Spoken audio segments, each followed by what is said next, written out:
warahmatullahi wabarakatuh. Perkenalkan, nama saya Fatia Larasati Medina. Saya berasal dari kelas 3A Agroteknologi Fakultas Pertanian dan Peternakan Universitas Islam Negeri Sultan Syarif Qasim Riau. Di sini, saya akan menjelaskan tentang seperti yang kita tahu, tanaman memerlukan unsur hara agar dapat tumbuh dengan baik dan menghasilkan produk yang berkualitas. Nah, pemenuhan unsur hara kebutuhan tanaman tersebut merupakan suatu hal yang harus dilakukan.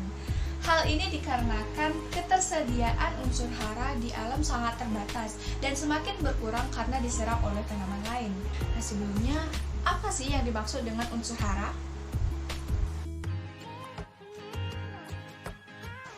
Unsur hara adalah suatu sumber nutrisi atau makanan yang sangat dibutuhkan oleh tanaman, baik yang telah tersedia di alam atau organik, ataupun yang sengaja ditambahkan. Unsur hara yang dibutuhkan oleh tanaman dapat dibagi menjadi dua, yaitu unsur hara makro adalah unsur hara yang dibutuhkan tanaman dalam jumlah yang besar. Sumber unsur hara makro banyak tersedia dalam bahan-bahan organik maupun kimia.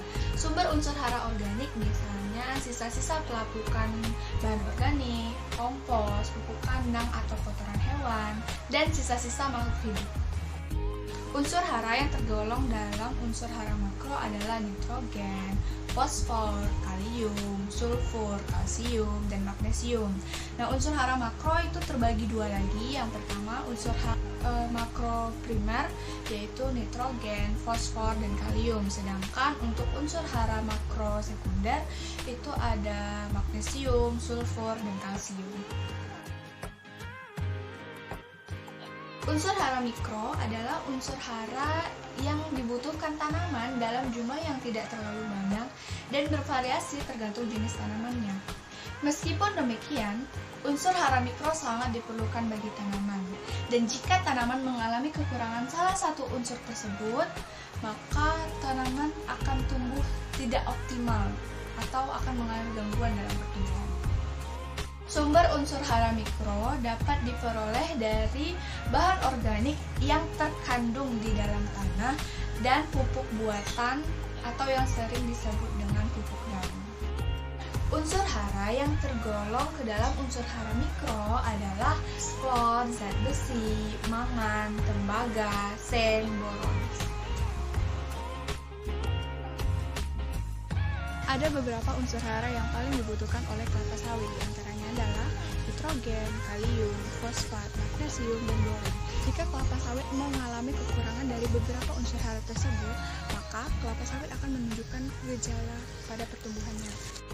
Berikut ini, saya akan memberikan beberapa contoh gejala kelapa sawit yang mengalami kekurangan unsur hara pada masa pertumbuhannya. Seperti kelapa sawit yang ada di belakang saya saat ini menunjukkan bahwa kelapa sawit tersebut mengalami kekurangan fosfat yang ditandai dengan pertumbuhan batang yang semakin meruncing dan pelepah yang berwarna kemerahan.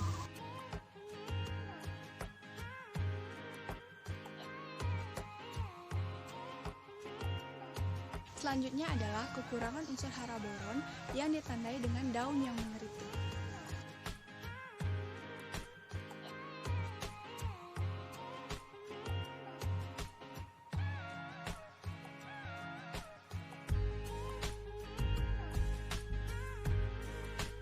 Selanjutnya adalah kekurangan unsur hara kalium yang ditandai dengan adanya bintik-bintik merah pada daun seperti orang penuh.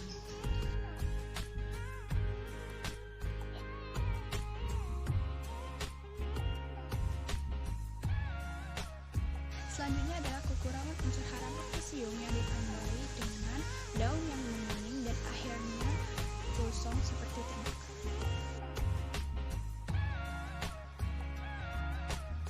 Sekian penjelasan yang dapat saya berikan. Lebih dan kurang saya mohon maaf. Wabillahi taufiq wal hidayah. Wassalamualaikum warahmatullahi wabarakatuh.